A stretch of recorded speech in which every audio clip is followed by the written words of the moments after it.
Bortle here at the NAWCQ 2024 Nationals event in Austin, Texas. My goodness, whoa, please introduce yourself to the world. My name is Solis. I'm from New York, and I just top 8'd North American WCQ.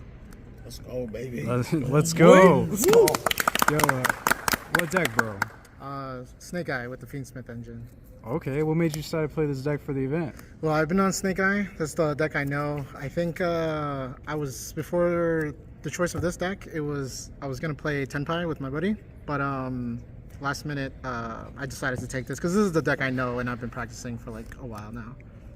Okay, sweet. Before we see the goo, any shout-outs? Yeah, shout-outs to all my friends here. All these guys. Let's go, baby. They all came with me and they all support. We're all back home. At home, big shout out to Nico. He helped me a lot with these like lines and the combos and getting ready for this WCQ. A lot of like the new Fiendsmith stuff allow you to make like different type of plays that aren't like really intuitive. So he helped a lot. We were like every day we would call each other on Discord and just, you know, grind through the lines and stuff like that. So big shout out to him. Shout outs to Phil, and yeah, all my friends back home who are supporting me.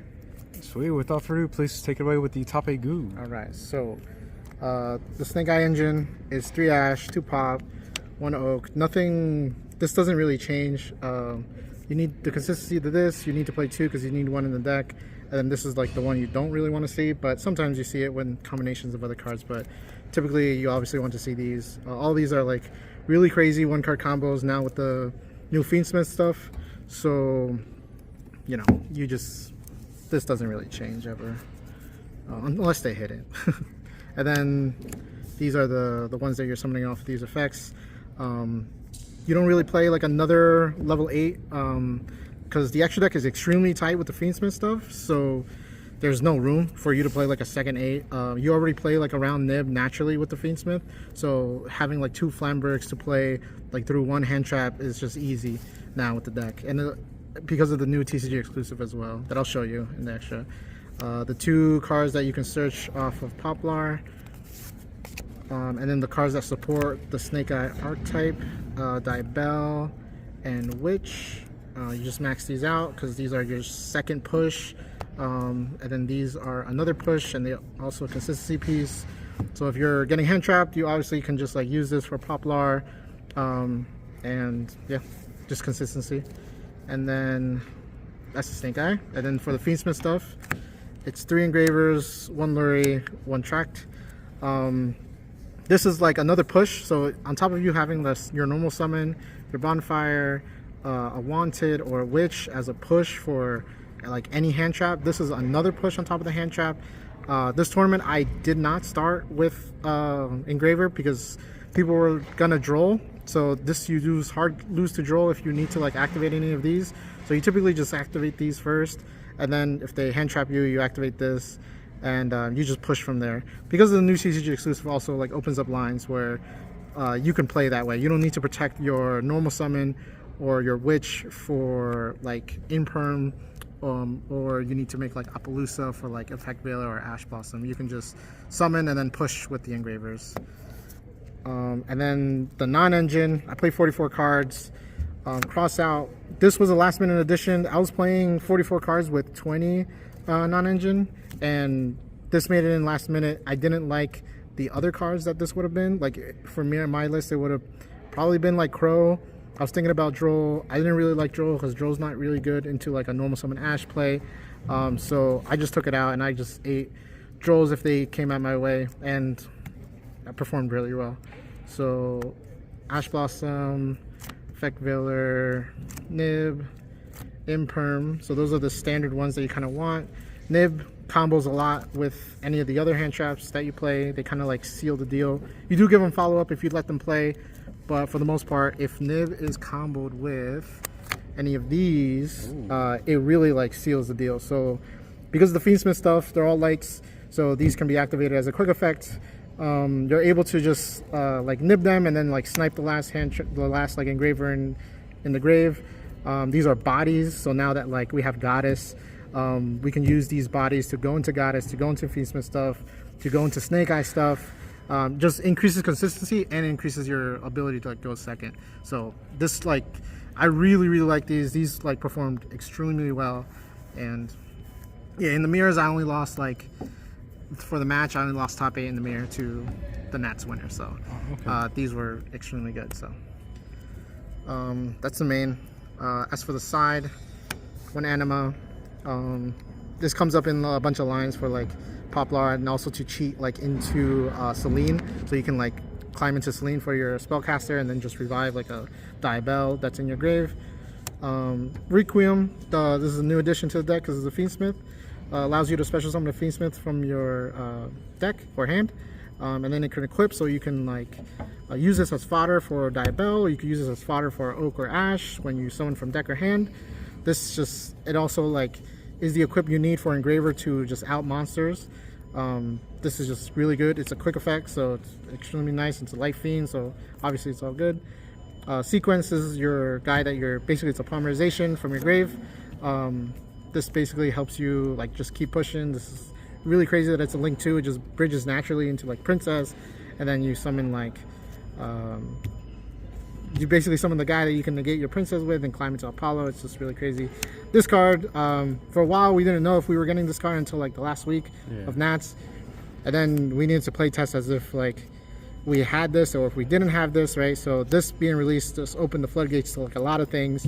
So this is why like cards like these are just really good. Cards that just give you bodies are just really good, like the Manilium stuff. I didn't run those, but I know other people did. But like this is what really like sealed the deal for those type of lists to perform.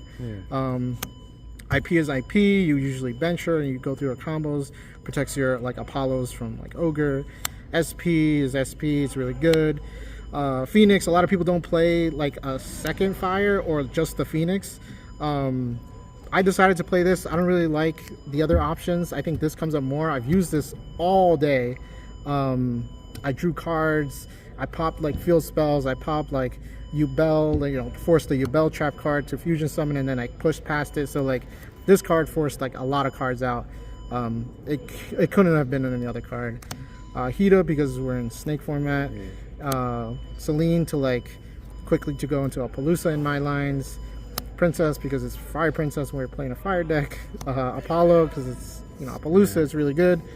And then as for the fusions, we have Lacrimosa or Lacrima. Allows you to revive a Fiendsmith from your banish or your graveyard. Bridges into like rank 8s that you play. You can play like Beatrice, you can play like a bunch of stuff. You can play M7, you could play like Caesar.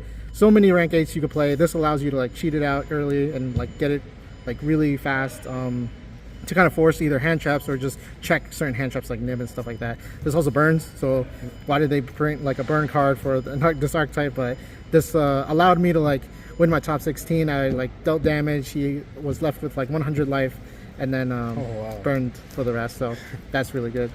And then Desiree. So this card is really good.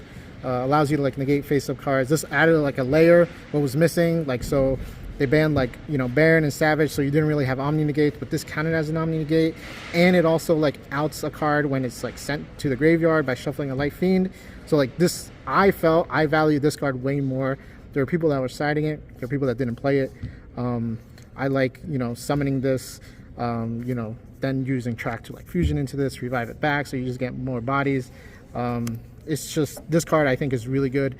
There's a lot of things that you can out that the Snake Eye deck naturally loses, like the steel cards, Change of Heart, Mind Control, Talents, you know, Snatch Steal. This card deals with it. And then if they don't have those cards, this is like negating Engine. So if you're negating Engine, you know, that's their way to play, and you're stopping their way to play, so you win the game. And then TCG exclusive Necrocrypt. So this made it into the list because with this card you can just play through hand traps like nobody's business. There are certain lines that if you get hand trapped, because this exists, this gives you like the free body for you to push. Or if you get hand trapped on like normal summon Ash, or you get hand trapped on a Diabell, like I go into Beatrice, and then like on those two cards I can send like original Sinful Spoils, you know, with Beatrice, banish it, shuffle the Diabell or the Snake Eye Ash back into the bottom of my deck, add Poplar, and then extend through there. A lot of people play M7. I think that's fine. I just don't really like it because I didn't feel like I had the extra deck space for it. And then Beatrice allows you to just play through those type of hand traps anyways. So I didn't really see the necessary. But I know people played it. I know people sided it. But yeah, just my list didn't have it. Nice. And then as for the side, this guy, Molcharmy. This guy was cool. New guy. When against a lot of decks, you're able to just like shotgun this and draw phase. This conflicts with Droll a little bit, so that's more of a reason why I didn't want to play Droll, because I always wanted to side this. Since I play like Bestial, since I play Nibs, Ash, Veiler, Imperm, I wanted combos of hand traps to stop. Since you can like push through hand traps because this card exists, you need, I think, in my opinion, you need more hand traps. And in that type of logic, I play the side frame stuff. This was pretty cool.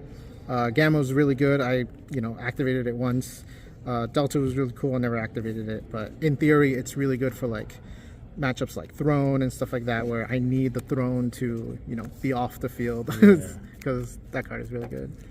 And then Called by the Grave. This was mainly for Shifter, but against certain matchups, it's really good. For instance, like Phantom of Fubel, it's really good versus that. Hieratic Seal is good versus that. And so, yep, Called by is just Called by. Metaltronus. This was like my buddies convincing me to play it. I liked it a little bit. It didn't really put in work until like the later rounds of Top Cut. But yeah, it was fine. Again, more bodies because of this guy, right? Anything that gives you just extra bodies allows you to like get away with playing just cards that give you bodies and negate stuff, right? So it's really just good to just compile like an extender type of list. And then the going first card, Skill Drain. They limited and banned Floodgates, but this one's at 3. I don't know why. This one feels the most worst to play, because like you can't really do anything. You're playing basically just like vanillas, and you're just beating each other down. And then I need to draw like either Oak or Ash to like tribute off to even have like a semblance of a chance to play, right? So this card is just really good.